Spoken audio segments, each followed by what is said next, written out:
nouvelle tension secoue la scène politique tchadienne. Le parti Les Transformateurs accuse des hommes en tenue militaire d'avoir enlevé une de ses plaques dans la capitale, une action que le mouvement qualifie de provocation.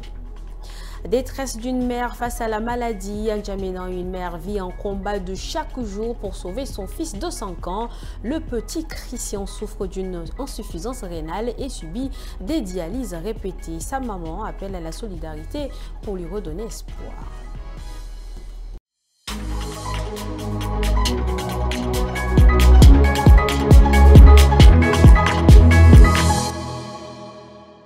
Bonsoir, bienvenue si vous nous rejoignez pour le 19h45.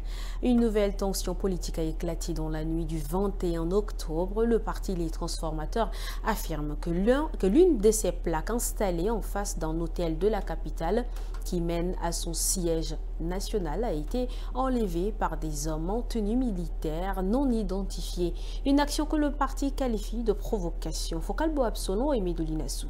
C'est à travers une publication sur les réseaux sociaux que le parti Les Transformateurs a donné l'alerte. Selon leur communiqué, leur plaque d'identification située sur l'avenue Pascal Yoadoum Nadi aurait été déballonnée par des individus vêtus de tenues militaires. Le parti dénonce un acte d'intimidation, estimant qu'il ne s'agit pas d'un simple retrait administratif. Très vite, l'affaire a enflammé les réseaux sociaux. Plusieurs internautes ont pointé du doigt la mairie du 7e arrondissement, accusée d'être à l'origine de cette opération nocturne. Mais contactée, la municipalité a démenti toute implication, affirmant ne pas être très informée de cette intervention. La mairie centrale, de son côté, rappelle que toute plaque non conforme aux normes publicitaires peut être retirée. La plaque en question comportait notamment une affiche commémorative du 20 octobre 2022. Pour l'heure, aucune autorité n'a communiqué officiellement sur cette affaire.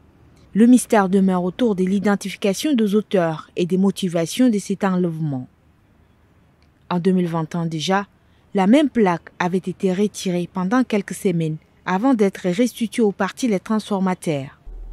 Dans un message adressé à la nation tchadienne ce 22 octobre, le groupe de concertation des acteurs politiques GCAP, composé de 13 partis politiques, a décidé de se retirer de la scène politique du Tchad, laissant, je cite, libre cours à la dictature improvisée au pays. Fin de citation. Les partis membres du GCAP estiment que la démocratie est morte et enterrée au Tchad et les élections sont devenues des simulacres. Regardez. Continuer à exercer les activités politiques en pareil contexte, c'est tout simplement accompagner un dictateur et légitimer son règne infini sur le peuple tchadien. Nous, partis politiques membres des GCAP, décidons de notre retrait politique en cessant d'ici le 31 octobre 2025 toutes les activités politiques sur le plan national jusqu'à ce que les conditions minimales d'exercer ainsi que les droits reconnus à l'opposition soient rétablis, respectés et garantis. Autre chose, le ministère du Pétrole, des Mines et de la Géologie, en partenariat avec le programme des Nations Unies pour le développement PNUD, tient depuis ce matin un atelier de validation du projet de politique minière et du plan stratégique de développement du secteur. Les travaux ont été ouverts par la ministre en charge du pétrole. Reportage signé à Bakar Lambert, Yakingem Karine. Objectif de cette rencontre: passer en revue l'état actuel du secteur minier tchadien, identifier ses défis, mais aussi ses opportunités. Les participants doivent proposer des réformes concrètes pour une gouvernance plus efficace, transparente et durable du domaine minier.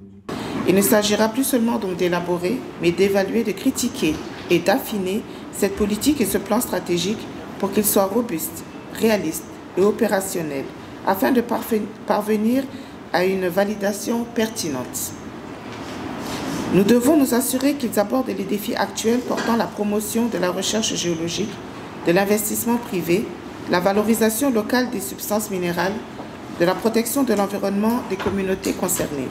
Le PNUD, partenaire technique et financier, réaffirme pour sa part son engagement à accompagner le Tchad dans la valorisation responsable de ces ressources naturelles.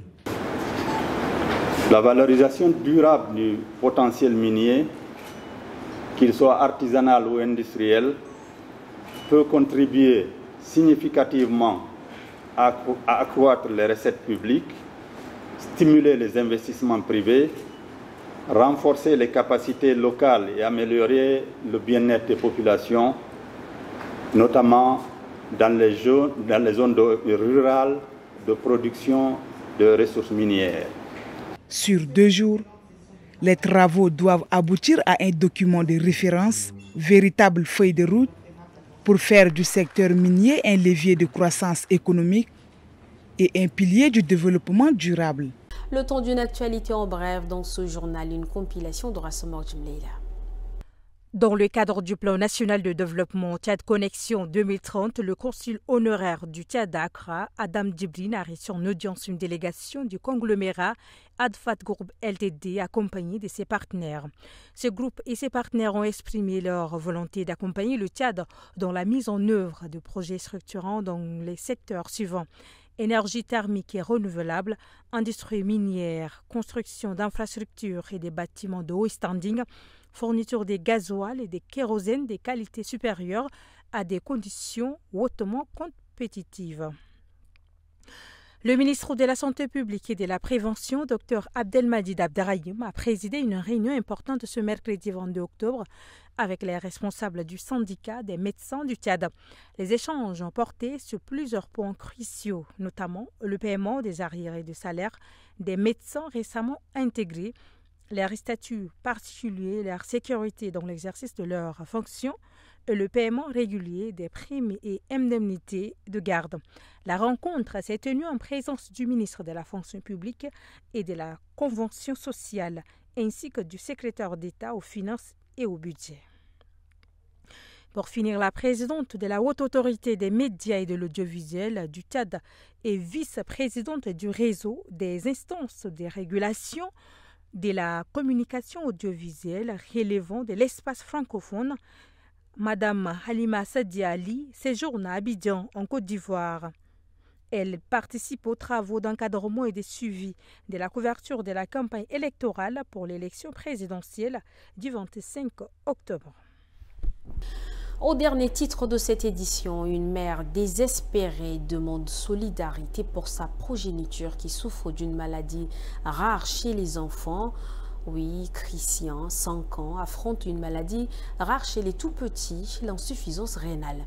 Son quotidien est partagé entre dialyse répétée et fatigue, mais il garde l'espoir de reprendre un jour le chemin de l'école. Sa maman, hors bras, raconte ce combat infernal et lance un appel à la solidarité.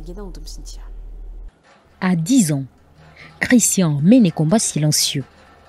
Atteint d'une insuffisance rénale sévère, il passe plusieurs heures chaque semaine à l'hôpital pour des séances de dialyse, souvent épuisantes. Son plus grand souhait, retrouver une vie d'enfant, aller à l'école, jouer comme les autres. Il faut que la maladie quitte moi. Et il faut aller à l'école. À ses côtés, sa mère, hors bras, porte seule ce fardeau. Entre les soins, les déplacements et les frais médicaux, le quotidien est difficile. Mais il refuse de baisser les bras et en appelle aujourd'hui à la solidarité. On a soigné par lui, ça n'a pas été, on est parti à l'hôpital mère-enfant. On nous a dit que l'enfant a l'insuffisance rénale.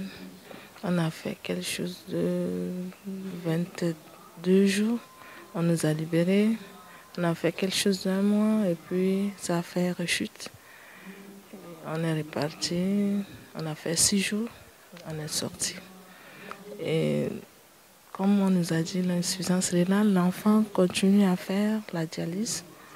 Jusqu'à maintenant, il n'y a pas de changement. Le docteur nous demande de l'évacuer l'enfant. Il n'y a pas possibilité. Je demande au gouvernement et les ONG et quelqu'un de bonne volonté aussi de nous aider à évacuer l'enfant. En attendant une greffe rénale, Christian poursuit son combat, soutenu par sa mère et quelques proches. Un combat pour la vie, mené avec courage et espoir. Et avant de sortir définitivement de cette édition, je vous invite à suivre la chronique politique comme tous les mercredis avec Winnie Ronel. Le pouvoir en Afrique a longtemps eu un visage masculin. Dans nos parlements, nos gouvernements, nos partis, les femmes sont là, mais rarement au centre. On les applaudit à la journée du 8 mars, on les cite dans les discours, mais quand il faut décider, elles disparaissent du cadre. Ce n'est pas seulement une question de nombre, c'est une question de place réelle dans la décision politique. Le patriarcat politique, c'est cette idée parfois consciente, souvent inconsciente, que le pouvoir est un territoire masculin et que la femme n'y entre que par tolérance, jamais par droit. Pourtant, les faits parlent d'eux-mêmes. Là où les femmes participent aux décisions, les politiques sociales sont plus justes, les priorités plus humaines, la gouvernance plus stable. Mais le système, lui, reste verrouillé. Les partis politiques sont construits comme des fraternités, pas comme des espaces de représentativité. Et même quand une femme accède au sommet, on la juge d'abord sur son genre, avant de la juger sur sa compétence. Le pire, c'est que cette marginalisation s'habille parfois de beaux discours. Inclusion, équité, parité, des slogans qui rassurent, mais qui ne transforment pas. Parce que le problème n'est pas dans les textes, il est dans les mentalités. Il est dans ce regard qui doute encore qu'une femme puisse diriger sans qu'on l'accuse d'ambition démesurée. Il est dans ces partis où les femmes animent des meetings, mais ne rédigent jamais les manifestes. Le patriarcat politique, c'est ce mur invisible qui ne se voit pas, mais que toutes les femmes en politique ressentent. Le jour où l'Afrique comprendra que le leadership n'a pas de genre, elle cessera de se priver de la moitié de son intelligence collective. Et peut-être qu'à ce moment-là, le mot égalité cessera d'être un rêve pour devenir enfin une réalité politique. Ainsi s'achève cette édition. Merci à vous, chers téléspectateurs, de l'avoir suivi. Bonsoir chez vous.